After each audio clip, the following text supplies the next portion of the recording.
పెళ్ళికొడుకు, పెళ్ళికూతురు దగ్గరికి వెళ్లి ప్రధాని మోదీ క్షమాపణ అడిగారు. అవును.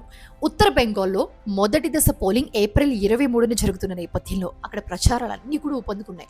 సో, ఈ టైంలోనే ప్రధాని మోదీ ఏప్రిల్ 12న సిలీగుడికి చేరుకున్నారు. మోదీ రాత్రి బస చేయడం కోసం సిలీగుడి ప్రాంతంలో ఉన్న ఒక మేయర్ టీ రిసార్ట్‌లో ఆయనకి అన్ని ఏర్పాట్లు చేశారు. సో, ప్రధాని రాకతో శుక్రవారం నుంచి ఆ రిసార్ట్ మొత్తం కూడా భద్రతా వలయంలోకి వెళ్ళిపోయింది. ప్రధాని వస్తున్నారంటే ఏ రేంజ్‌లో భద్రత ఉంటుందో మనకు తెలుసు.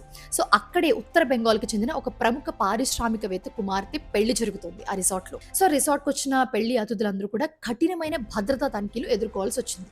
సో, ఎక్కడికక్కడ కట్టడి చేస్తూ, ఆంక్షలు విధిస్తూ కొంత అసౌకర్యం అయితే నెలకొంది వాళ్ళందరికీ.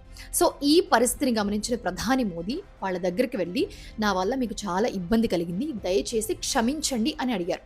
స్పెషల్ ప్రొటెక్షన్ గ్రూప్ ఎస్పీజీ భద్రతా ప్రోటోకాల్‌ని సైతం పక్కన పెట్టి, ఆ రిసార్ట్‌లో ఉన్న అతిథుల దగ్గరికి వెళ్లి, పెళ్ళికొడుకు, పెళ్ళికూతురు దగ్గరికి వెళ్లి క్షమాపణ అడిగి, తర్వాత వాళ్ళని ఆశీర్వదించడం, వాళ్ళందరూ ఒక్క క్షణం షాక్ అయ్యారు. తర్వాత చాలా హ్యాపీగా ఫీల్ అయ్యారు.